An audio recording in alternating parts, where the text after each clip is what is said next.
ಆಲೂರು ರಂಗನಾಥ ಸ್ವಾಮಿ ದೇವಸ್ಥಾನಕ್ಕೆ ಹೋಗೋ ದಾರಿ ಇದು.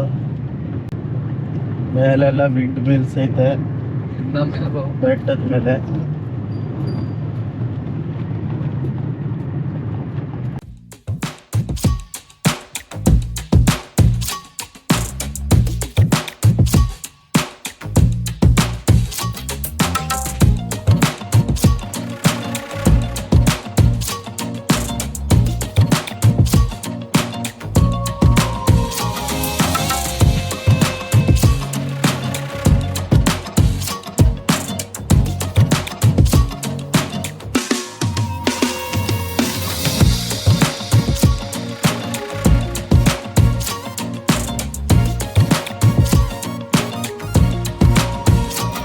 ಆಲೂರು ರಂಗನಾಥ ಸ್ವಾಮಿ ದೇವಸ್ಥಾನದ ರೋಡು ಇದುವರೆಗೂ ನೋಡಿದ್ದು.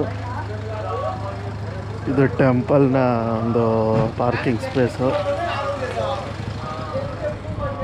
ಇಲ್ಲಿ ವ್ಯೂ ಚೆನ್ನಾಗಿದೆ.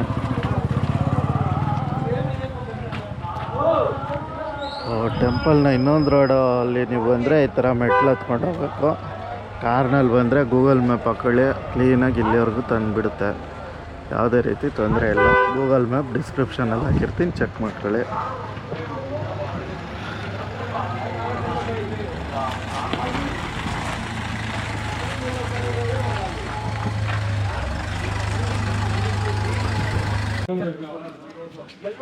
ದೇವರು ಆ ಥರ ಇರ್ತಾರೆ ವಾಟರಲ್ಲಿರೋ ರೀತಿ.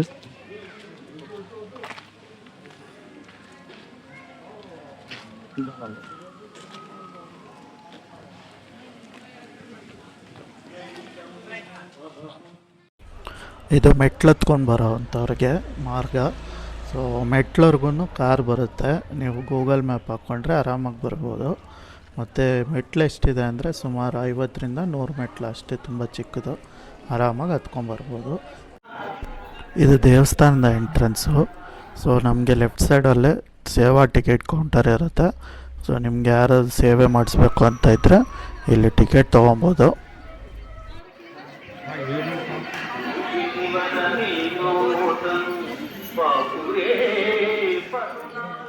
ಇದು ದೇವಸ್ಥಾನದ ಧ್ವಜಸ್ತಂಭ. ದೇವಸ್ಥಾನದ ಹೊರಪ್ರಾಂಗಣ ಪೂರ್ತಿ ಶೀಟ್ ಹಾಕಿದ್ದಾರೆ ನೆರಳಿರಲಿ ಅಂತ. ಸೊ ಹಾಗಾಗಿ ಹೊರಪ್ರಾಂಗಣ ಶೂಟಿಂಗ್ ಮಾಡಲಿಕ್ಕೆ ಆಗೋದಿಲ್ಲ. ಇದು ಟೆಂಪಲ್ ಔಟ್ ಸೈಡು, ಒಳಗಡೆ ಫೋಟೋಗ್ರಫಿ ವಿಡಿಯೋಗ್ರಫಿ ಇಲ್ಲ. ದೇವಸ್ಥಾನದ ಒಳಗಡೆ ದೇವ್ರು ಇರ್ತಾರೆ, ದರ್ಶನ ಪಡ್ಕೊಳ್ಳಿ. ಕೋತಿ ಇದೆ, ಸ್ವಲ್ಪ ಹುಷಾರಾಗಿರ್ಬೇಕು. ఓం శ్రీ లక్ష్మీ రంగనాథ స్వామి నమః. పూర్వము ఈ ఆలయము త్రేతాయుగంలో విశ్వామిత్రుల వారు ప్రతిష్ఠ చేశారు. విశ్వామిత్రుల వారు ప్రతిష్ఠ చేయడానికి ఇక్కడ రాని కారణం ఏమంటే, పూర్వము శ్రీరాముడు వారు విశ్వామిత్రుల వారు యజ్ఞ సంరక్షణార్థం వచ్చి ఈ ప్రదేశమున తాటకి అని రాక్షస సంహారం చేశారు. అప్పుడు తాటకి అని రాక్షస సంహారం తాటిపత్రి అని పేరు వచ్చింది. క్రమేణా తాడిపత్రిగా మారింది. అప్పుడు విశ్వామిత్రుల వారు ఇక్కడికి వచ్చి ఈ ప్రాంతానికి వచ్చి రంగనాథ స్వామిని మూల విరాట్గా ప్రతిష్ఠించి, తర్వాత కలియుగంలో హరిహర బుక్కరాయి కాలంలో ఎర్రమ్మ తిమ్మరాజు అనే రాజు ఈ ఆలయాన్ని కట్టించారు. తర్వాత ఈ ప్రతి సంవత్సరం చైత్ర మాసంలో బ్రహ్మోత్సవాలు జరుగుతాయి. చైత్రశుద్ధ శ్రీరాముడి నుంచి బ్రహ్మోత్సవాలు జరుగుతాయి. చైత్రశుద్ధ పౌర్ణమి స్వామివారి కళ్యాణోత్సవం, రథోత్సవం జరుగుతుంది. చైత్ర బహుళ విధేయ రోజు వసంతోత్సవం అలాగే జరుగుతుంది. పుష్పయాగ మహోత్సవం జరుగుతుంది. ప్రతి నృత్యము నిత్య అన్నదాన పథకం, అన్నదానం ఉంది. అలాగే ప్రతి మార్గశిర మాసంలో స్వామివారి ధనుర్మాస వ్రత పూజలు ఇవన్నీ జరుగుతాయి. అలాగే ప్రతి శనివారం విశేషంగా భక్తులు వస్తారు ఇక్కడికి. టైమింగ్స్ ఉదయం తెల్లవారుజాన అభిషేకం ఉంటుంది, తిరుమంజన సేవ. అలాగే రాత్రి 7:30 వరకు ఉంటుంది, 7:30 స్వామివారి తదుపరి లాస్ట్లో పవలింపు సేవా కార్యక్రమం జరుగుతుంది. స్వామి మీ పేరు? యోగానంద శర్మ అంటారు. సరే సరే స్వామి, thanks. No no temple right side ಒಂದು ರೋಡ್ ಹೋಗುತ್ತೆ ಚಿಕ್ಕದು, ಇಲ್ಲಿ ವಾಟರ್ ಫಾಲ್ಸ್ ಇದೆ ಅಂತೆ, ಅದನ್ನ ನೋಡೋಕೆ ಹೋಗ್ತಾ ಇದ್ದೀವಿ. ಚಿಕ್ಕದು ಅಂದರೆ ಚಿಕ್ಕದು ವಾಟರ್ ಫಾಲ್ಸು, ತುಂಬ ದೊಡ್ಡದು ಎಕ್ಸ್ಪೆಕ್ಟ್ ಮಾಡ್ಕೊಂಬಿಡಿ. ಇಲ್ಲೊಂದು ಟೆಂಪಲ್ ಬೇರೆ ಐತೆ.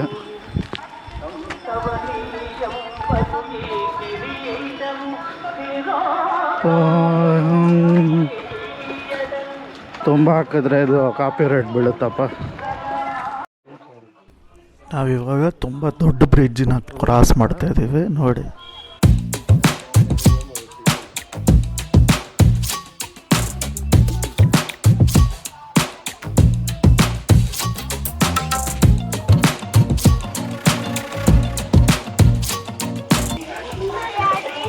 ತುಂಬಿ ಕೆಳಗೆ ಬರ್ತೈತೆ ಕೊಳ ತುಂಬಿ.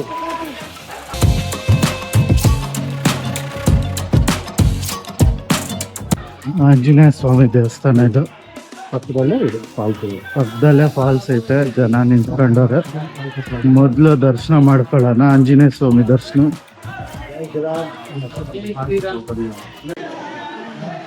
ಸೊ ಅಲ್ಲಿ ಬರ್ತಾ ಇರೋದೇ ಫಾಲ್ಸು, ತುಂಬ ದೊಡ್ಡದೇನಲ್ಲ, ಸ್ನಾನ ಮಾಡ್ಕೊತಾರೆ ಜನ. ಇದು ಆಂಜನೇಯ ಸ್ವಾಮಿ ದೇವಸ್ಥಾನ.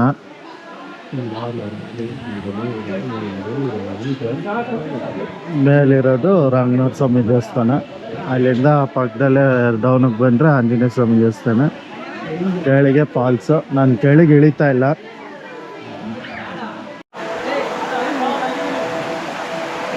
ಈ ಕಡೆಯಿಂದ ಬರುತ್ತೆ.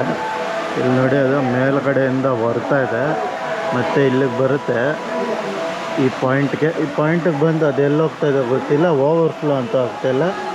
ಅದೇನು ಆ ಕಡೆ ಸೈಡ್ ಏನಾದರೂ ಇದೆಯೇನೋ ಜಾಗ. ಇದು ಮತ್ತು ಇದೇನು ಮರನೋ ಅದು ಗೊತ್ತಾಗಿಲ್ಲ ನನಗೆ. ಏನೋ ಹಣ್ಣು ಬೇರೆ ಬಿಟ್ಟೈತೆ. ಪ್ಲೇಸ್ ಒಂಥರ ಚೆನ್ನಾಗೈತೆ, ಬಟ್ ಏನಂದರೆ ಜನ ಎಲ್ಲ ಈ ಥರ ಪ್ಲ್ಯಾಸ್ಟಿಕ್ಕು, ಪೇಪರು, ಕಸ ಕಡ್ಡಿ ಎಲ್ಲ ಏನೇನೋ ಹಾಕೋರೆ. ಇಂಥ ಒಂದು ಒಳ್ಳೆ ಪ್ಲೇಸಲ್ಲಿ ಈ ಥರ ಗಲೀಜು ಮಾಡೋದು ತಪ್ಪು.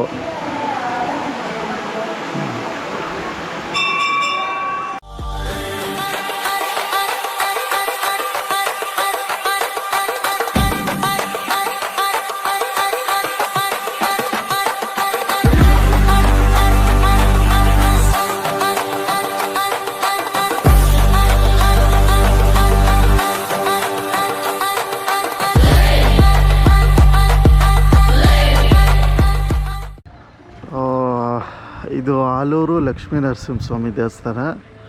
ಮತ್ತು ಇದನ್ನು ಇನ್ನೊಂದು ಹೆಸರಲ್ಲಿ ಏನಂದರೆ ಓಬಳೇಶ್ವರ ಅಂತ ಕರೀತಾರೆ. ಬನ್ನಿ ದೇವಸ್ಥಾನ ಹೇಗಿದೆ ಅಂತ ನೋಡೋಣ. ಇದು ಪಾರ್ಕಿಂಗ್ ಪ್ಲೇಸು, ಗಾಡಿ ಇಲ್ಲೇ ನಿಲ್ಸವ್ರೆ. ಗಾಡಿ ಇಲ್ಲಿವರೆಗೂ ಬರುತ್ತೆ ಬೆಟ್ಟದ ಮೇಲೆ. ತಾಡಿಪತ್ರಿಯಿಂದ ಬರ್ಬೋದು ನೀವು.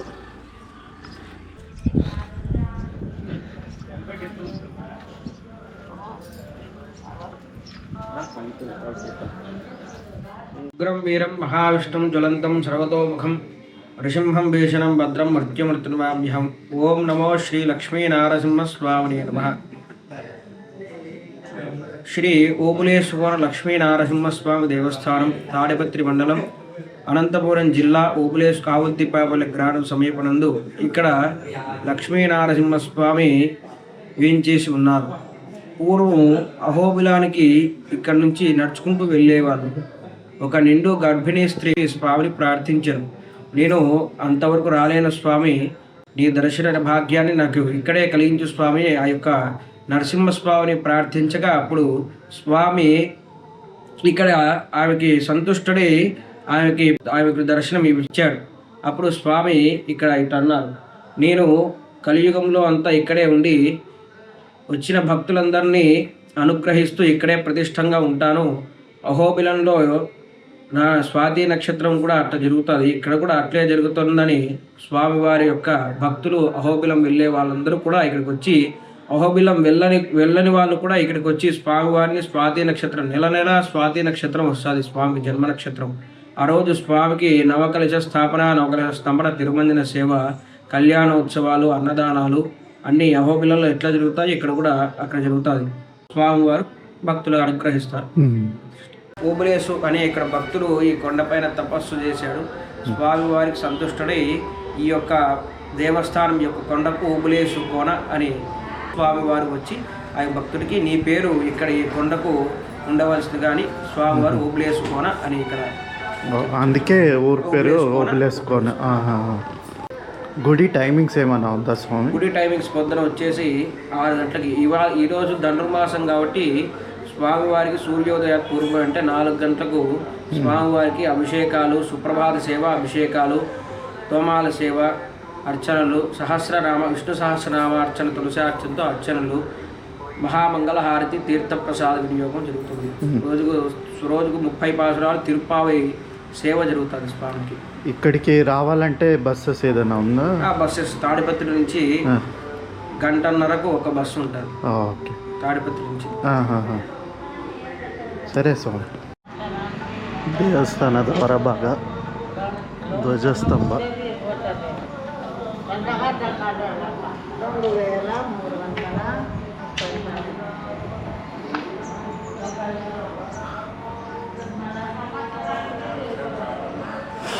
ತುಂಬ ಹಳೆ ದೇವಸ್ಥಾನ, ಬಟ್ ಎಲ್ಲ ಜೀರ್ಣೋದ್ಧಾರ ಮಾಡಿ ಎಲ್ಲ ರಿನೋವೇಟ್ ಮಾಡಿ ಹೊಸ ಥರ ಮಾಡಿದ್ದಾರೆ. ಶೀಟೆಲ್ಲ ಹಾಕೋರೆ ನೆರಳಿರಲಿ ಅಂತ.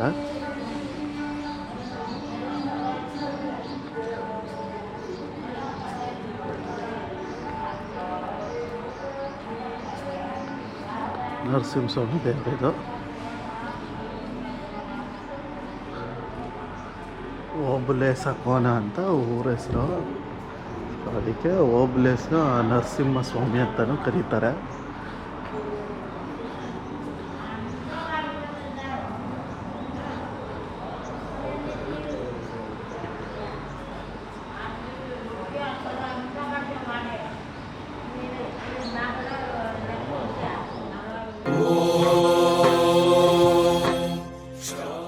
ಒಳಗಡೆ ನರಸಿಂಹಸ್ವಾಮಿ ದೇವರು ಈ ಥರ ಇರ್ತಾರೆ.